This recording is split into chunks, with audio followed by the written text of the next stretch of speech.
కాలేజీలో చదువుకునుడు అయిపోయినాక మా దోస్తులం అందరం విడిపోయే ముంగట మంచిగా పార్టీ చేసుకున్నాం. ఎవరికి ఏది నచ్చితే అది తిన్నాం. పొద్దాక ముచ్చట్లు పెట్టినాం.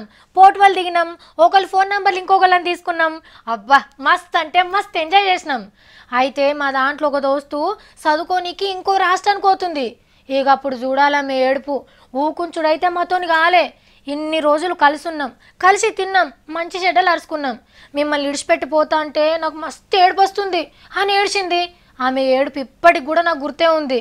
ఇప్పుడు ఇళ్ళని చూస్తుంటే నాకు గా దోస్త యాదకొచ్చింది అనుకో రాదుండ్రి.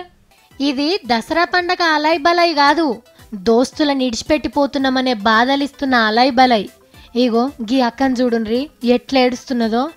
ఆడవిళ్ళ అత్తగారింటికి పోతున్నప్పుడు ఏడ్చినట్టే అనిపిస్తుంది కదా. ఒకళ్ళ మీద ఒకళ్ళు వాడు ఏడుస్తుంటే చూస్తుంటే మనకే కళ్ళల్లో నీళ్లు తిరుగుతున్నాయి కదా. ఒకళ్ళంటే ఒకరికి ప్రేమలు అట్లున్నాయి. ఊకో అక్క ఊకో, ఏడిపోతున్నారక్క, మన అమరావతికే కదా. ఏడ్చుకుంటా పోవుడు మంచిది కాదక్క. ఎంత దూరం ఉందక్క? చంద్రాల్ సారు మన కోసమే సపరేట్గా రైలు కూడా వేయించే. ఎప్పుడు మమ్మల్ని చూడబుద్ది అయితే అప్పుడు రండ్రి. మీరు తృప్తితోని పోతేనే కదా మాకు తృప్తి అనిపిస్తుంది. హైదరాబాద్లో కొలువులు చేస్తున్న ఆంధ్ర అక్కలు అన్నలు అమరావతి బస్ ఎక్కే ముంగట ఇగో ఇట్లా ఏడ్చిండ్రు కాదానుల్ల. మరి ఏండ్ల సంధి ఒక్కతాన్నే కలిసి పనిచేసిన వాళ్ళైరి. ఇవాళ ఇడిచిపెట్టి పోవాలంటే ఎవ్వరికైనా బాధనే కదా.